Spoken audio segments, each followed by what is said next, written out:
So tonight, Buffalo was beset by the blizzard of 85. In this special look back, Dave McKinley reminds us of the people, the places, and things you haven't seen or probably even thought about since what is historically known as the six-pack storm.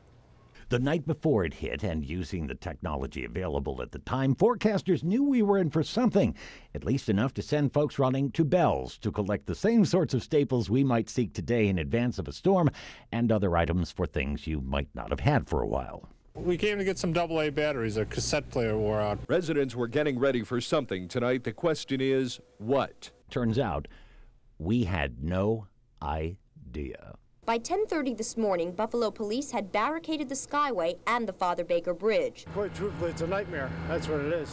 Within hours, city plow crews were pulled back from the streets, unable to see their plow blades beyond the hoods of their trucks. On a day like today, or a night like tonight, it's hell. Indeed it was for motorists, most of whom still had rear-wheel drive vehicles.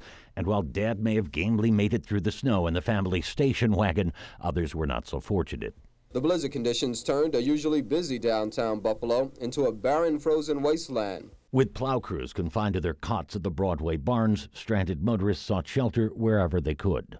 With the entrance to the Kensington closed, the city mission is finding itself having to cater to people that it normally wouldn't. We have lots of room, we have lots of beds, we have lots of food. At the airport, stranded travelers of long-ago airlines like Empire, People Express, and Eastern hunkered down in front of those once ubiquitous coin-operated TVs. Put your phones down for a minute and ask your parents, kids.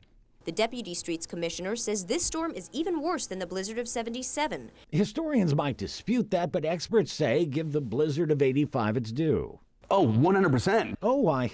Here's an expert now who notes this storm, already powerful enough to stop a train in its tracks, which it actually did, was just getting started. This blizzard came in two phases, Dave.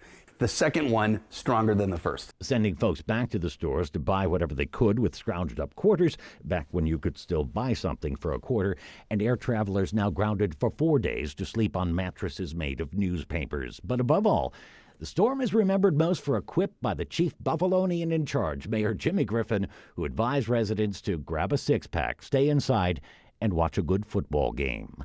Some things have not changed over time, like how we try to make the best out of the worst of our weather, or what we still might observe even days after a storm. No surprise, the side streets were a mess. Although our graphics have certainly improved greatly. There's a couple of, pivotal moments in Buffalo's weather history, and 1985 is clearly one of them with this blizzard.